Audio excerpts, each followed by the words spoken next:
Hello my friends, we have lots of the news for today. Let's start from this one. Russia lost this giant airplane, Antonov 22, a heavy military transport aircraft with 196 military transport aviation regiment of the Russian Federation. It crashed in the city of Ivanovo, Russia. Officials already confirmed that all of the 7 crew members on board are perished. And the Russian military bloggers affiliated with the Russian Air Force, they confirmed the loss for the Russian army. Antonov 22, it's kind of rare but very capable transport airplane. Actually, it's the biggest turboprop cargo airplane in the world that is still flying. Russia has maybe 2 more of those. By the way, Ukraine also had the one. It is parked in Gostomel airport still. Those are the fresh images you can see after the Russian strike. Several of the airplanes are gone, but this is Antonov 22, Ante. It is also the name of this one. It was damaged, as you can see.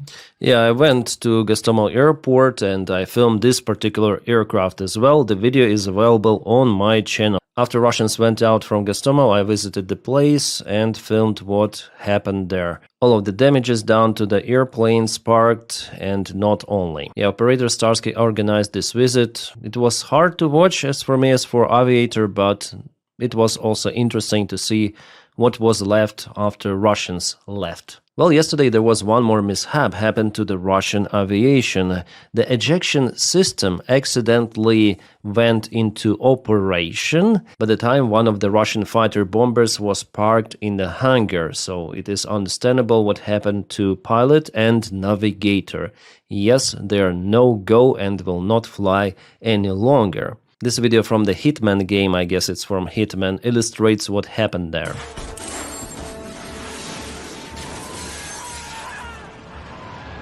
Well, I don't think they've flown that high. I think Ruf, after all, did his job stopping Russian travelers at some certain altitude. And here we have some of the good news for Ukrainian military. Poland's general staff confirms talks with the Ukraine are underway to transfer MiG-29 jets. Before, Poland transferred several of those fighter jets together with Slovakia, by the way.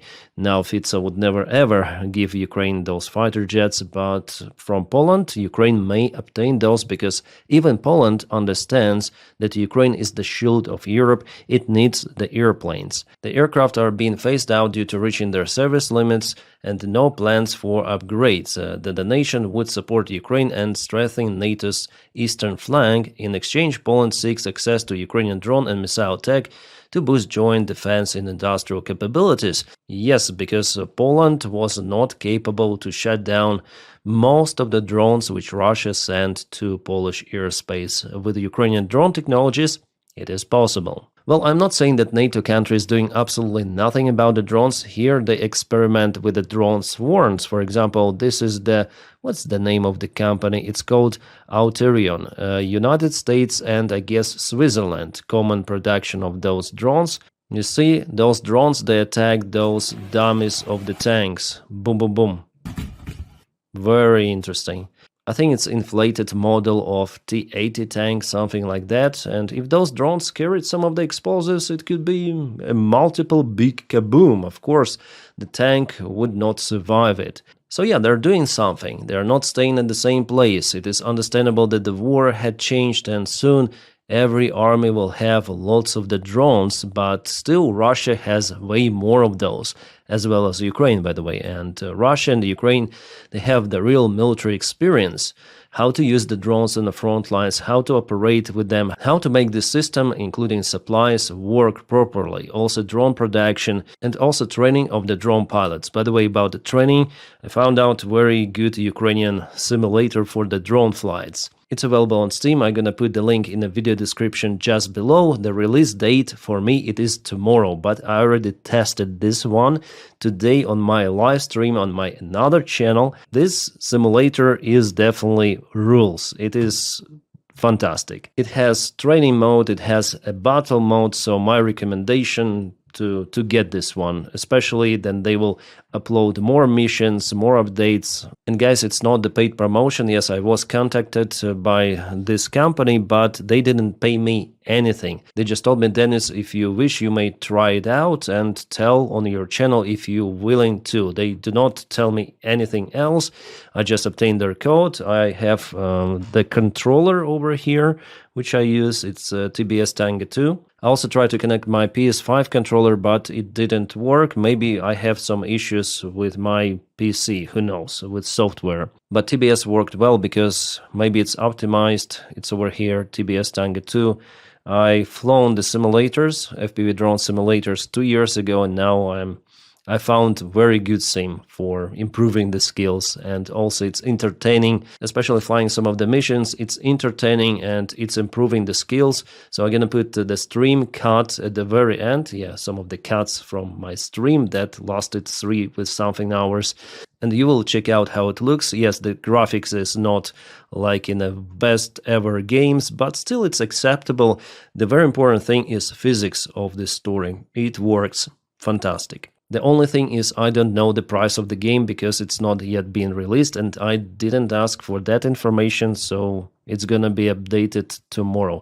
It has single player, it's planned also as online co-op, and for now multiplayer I think it's not available on initial stage, but we'll see. Xbox controller is supported as well as PlayStation controller.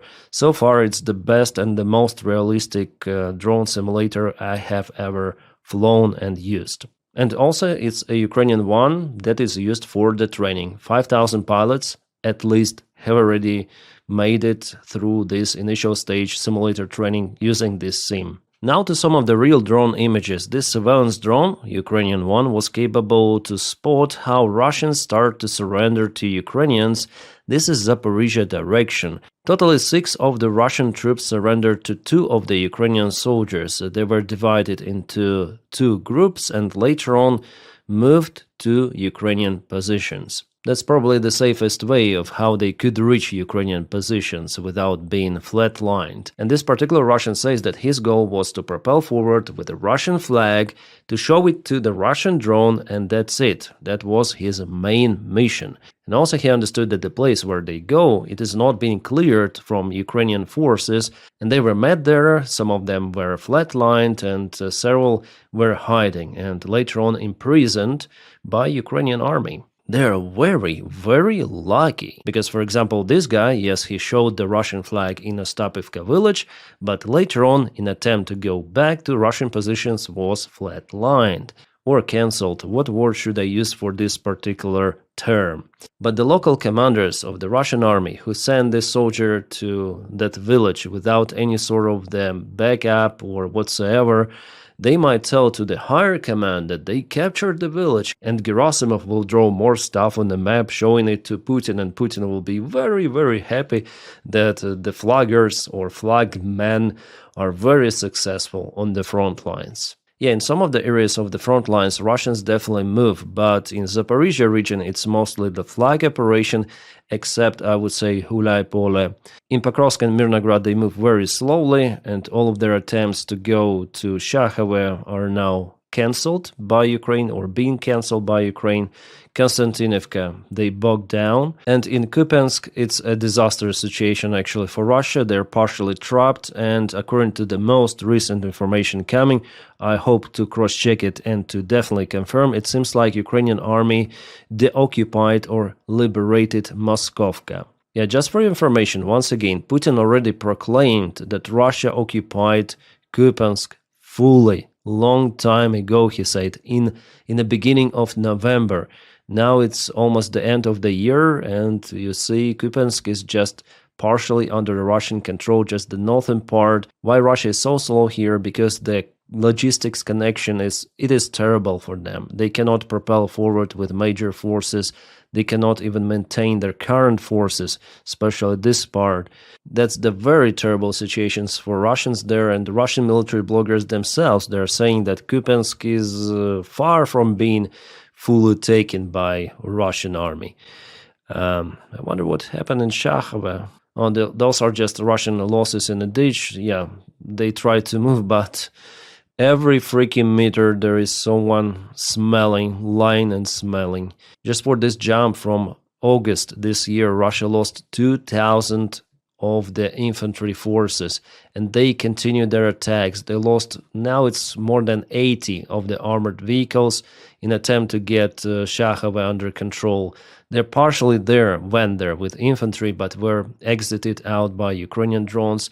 And still they have attempts, and you see how Ukrainian army is very active here. The similar stuff is actually going in Pokrovsk itself. Yeah, Mirnograd situation for Ukraine is not good. I already told you about this encirclement. Yeah, Ukrainian army will withdraw the forces from this area, but unfortunately with losses. And at least our guys went from Suhy Yar, from Novopavlivsk. I was afraid for those settlements because in Avdiivka there were small settlements which were fully encircled by Russia back in 2024. And here Russians still cannot take Mirnograd and Pokrovsk fully. Their presence is here, but also there is the presence of Ukrainian army in Pokrovsk itself. Also there is some sort of the assault operation.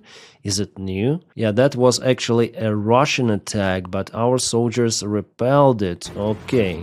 That's something new. Yeah, I cannot show you this image fully, but Russians were cancelled. They thought they took this building, but Ukraine had the different thought about it. But the Russian politician management, they also proclaimed that they took Pokrovsk long time ago. Together with Mirnograd, they encircled thousands of Ukrainian forces there.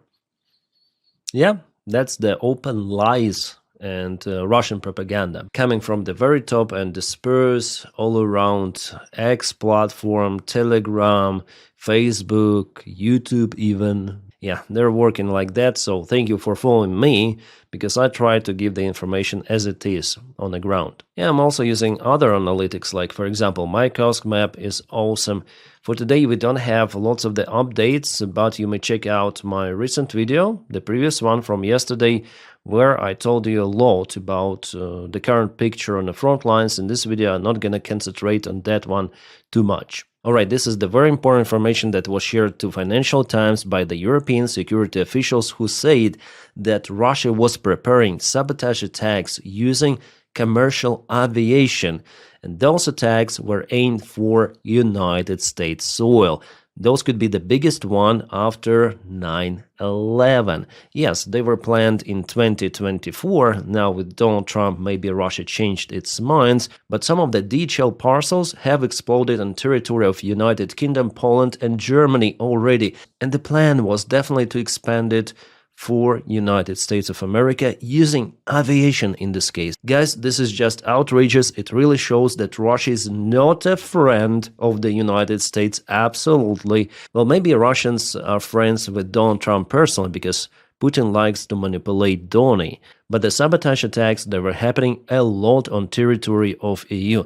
And the same people are responsible for planning attacks on United States. The source says that Russia already hired some people for that mission, people who had the right to stay in Schengen area without any sort of the visa, so probably citizens of EU even were involved, and they were already looking through this plan, but the details of their operation were leaked, and some of them were even detained, as well as explosives. So maybe because after all Europe feels this pressure from Russia with all of those actual attacks, provocations, drones, airplanes flying and the full-scale war on territory of Europe, well, European Union finally starts to think about confiscation of the Russian assets more vividly, I might say. There is the probability that this week or the next one there could be a confiscation of the Russian assets, at least partially. Well, Germany said that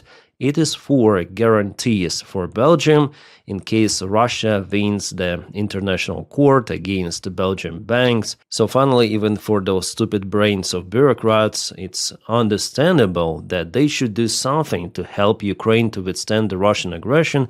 Otherwise, the Russian aggression could go to NATO countries of Europe. And you know, it seems like it is very painful for Russia. Europe found this vulnerability spot for Putin's regime, Kremlin spokesman Dmitry Peskov warned that any action taken against Russian assets will not go unanswered and would bring serious consequences. Moscow draws its red lines, and Medvedev even warned Europe for potential casus belli, so the start of the war in case of this confiscation and using Russian assets for helping Ukrainian military.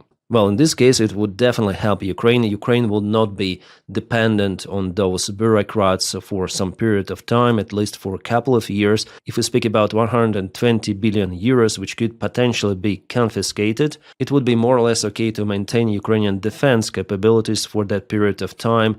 Not offense, not taking back territories, no, just defense.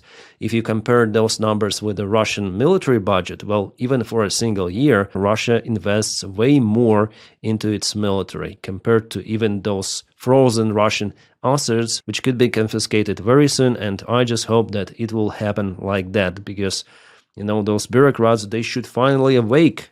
What is happening? Is the threat for them personally also. Well, maybe not for them in particular, but for their countries and for their banks, 100%. And we have this small breakthrough after Zelensky's meeting with European leaders of Chancellor Merz, Starmer from UK, and Macron. By the way, France doesn't want to confiscate private Russian assets, and there could be 12 billion euros. So Macron says, we don't know, maybe we should not take those funds. So you see, those bureaucrats, politicians, they all take care about money, not safety. Safety for them is somewhere there. But the good thing, like the outcome of the meeting, that Zelensky is reassured that Europe will continue to support Ukrainian military in one or other way, and also European countries will continue to participate in the Pearl program. There was the news that Italy is not in a Pearl program any longer, but it wasn't in that program before. They considered to join, but 1 week ago they decided, no, it's better not to join. But it doesn't mean that Italy doesn't support Ukraine with its military. They will continue to send armored vehicles. That is what they delivered to Ukraine, quite a lot of vehicles this year. And Zelensky personally, he says that he is sure that the United States will continue to sell its weapons to European countries because it's simply profitable for Donald Trump. So he openly says like that. Donny, you need to at least sell your weapons. And I think Donny will sell weapons, will continue to do it, because many of the weapon production companies, they're also the sponsors of Republican Party and of Donald Trump personally. So as for the Pearl, I give 95% that it will continue. So Donald Trump really has nothing to offer, both for Russia and for Ukraine, with his negotiation attempts. Just a couple of days ago, Kushner and Vitkov, they called to Zelensky, telling him to accept the deal. And after the meeting with the Europeans, Zelensky said, no, never ever Ukraine will accept just giving as a present its own territories to Russia. After what Russia has done, and basically America is now encouraging the aggressor. Donald Trump, with his so-called peace efforts, he is now fully supporting Russian agenda. Literally all of the points of Russia has been supported, including elections in Ukraine. By the way, Zelensky said that probably, maybe, there is a variant for conducting those elections. Zelensky says that he needs some help with that from European partners and from the United States. I don't know how they could be involved, but that is what he says. And also he needs to check out from the legal perspective if it is possible to conduct. Well, as for me, elections should not be done, because it will create this internal instability of Ukraine. That's the main goal of Russia. They want to dismiss Ukrainian government, and also with elections coming, it's like a small revolution, any sort of the elections. Yeah, you know it, especially if you live in the United States of America. What is happening before elections, during elections, complete madness, yeah?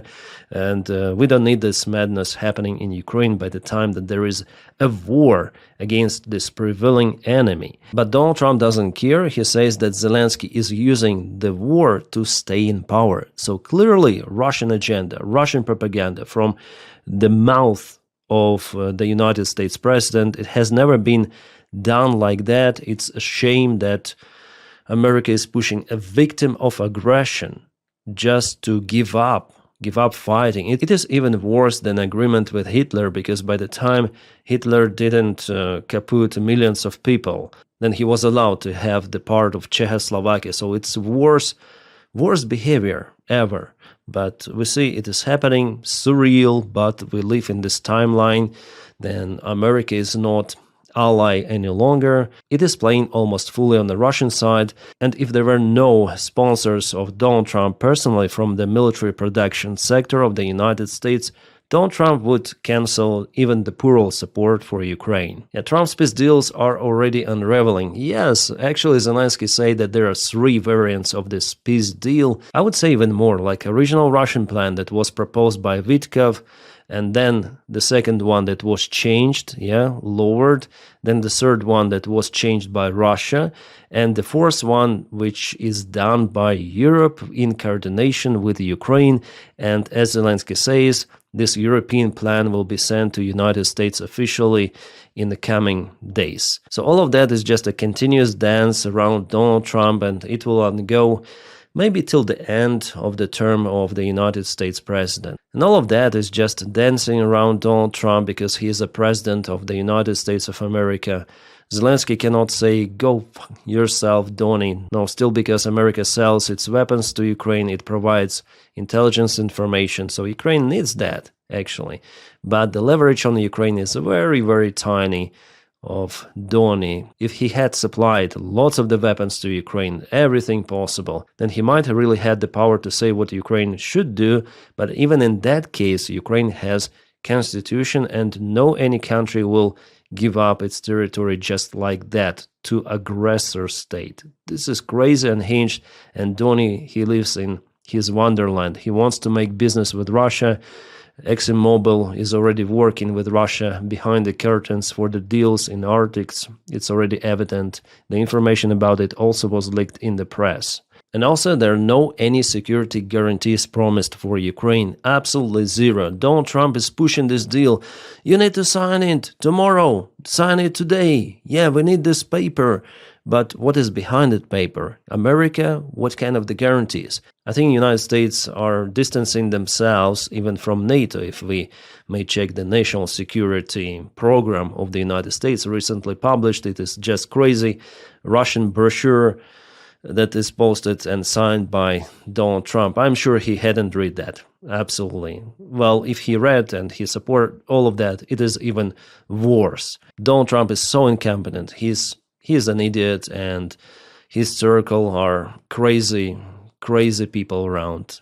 Those are terrible times we live in, guys, because in parallel we have the threat coming from Russia, from China. Yeah, it's not good. And this is what is happening. Then Donald Trump stops the wars, as he says. Yeah, there is a hot stage of the war between Thailand and Cambodia ongoing. By the way, those are Ukrainian tanks T-84 Oplot, which were supplied to the Thailand army before. So Trump may easily cut one war which he stopped from his long list. In fact, he personally was involved in just some sort of the negotiating with Israel to cease the hostiles in Gaza. But that conflict is also far to be over, and there were lots of the bombs and shootings happening after Donny's visit to Tel Aviv and saying that I stopped this thousands of years war here. No. Donny is just incompetent narcissist who says unreal things just because he wants to. Nothing he stopped. Absolutely nothing. And Ukraine shouldn't trust him. Any sort of the security guarantees are not acceptable from the United States unless they are in the law of the United States, approved by Congress, by Senate. It shouldn't be just a promise of Donny, because he is not a master of his own words. Yeah, by the way, Cambodia sends its T-55 tanks to the border. Not too fancy compared to Ukrainian-made Oplot tanks, But still they have some of the military, at least something, some of the tanks. T-55 is a really ancient one. And Putin again says that they gonna continue the special military operation, that they gonna reach the goals, every sort of the goals of the operation, and they gonna connect the entire Donbass to Russia, because historically it was Russia, and it was just Lenin who connected Donbass to Ukraine, whatsoever. Like, he lives in his sick world, yeah, his sick fantasy. He's telling about all of those Russian tsars and how Russia should return its lands, like literally he's speaking about it. It's not about Donbass only. Putin's goal is way wider than that. He wants to restore Russian Empire or Soviet Union, whatsoever, and Kushner, Witkov, they do not understand that. Donny also. They are blind, they are deaf, and they allow Putin to continue his special military operation and provocations against Europe. Yes, they will intensify. Well, guys, those were the main news and events for today, and at the very end, again, I'm gonna share some of the cuts from my stream. Could be a little cringy, but just for you to understand how this drone simulator looks like. Again, it's not the paid sponsorship, I receive absolutely nothing for it, just interested in that, just to recall the skills and to train. It's a good one, really good. If you have this opportunity, you may check it out, but I recommend to use the special drone controller which is listed to that game. You may check it out yourself on the Steam.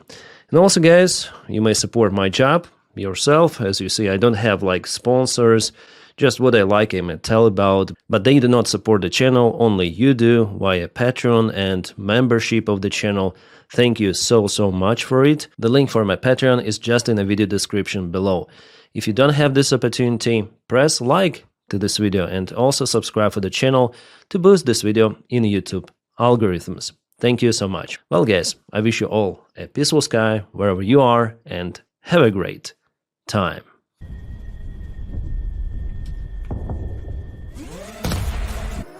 I have the cumulative shell, but also could work against this guy.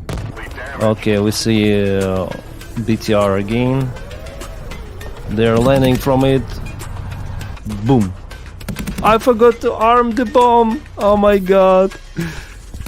I forgot to arm the bomb. It's already waiting. They'll start to run, you see? They're running.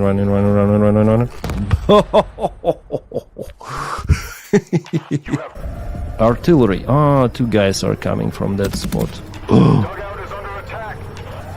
The vehicle, but those are more important for me. Ah, yeah, two. Arm the bomb. Motorcyclist is running. Boom. Motorcycle is gone, but not the guy. Oh my god.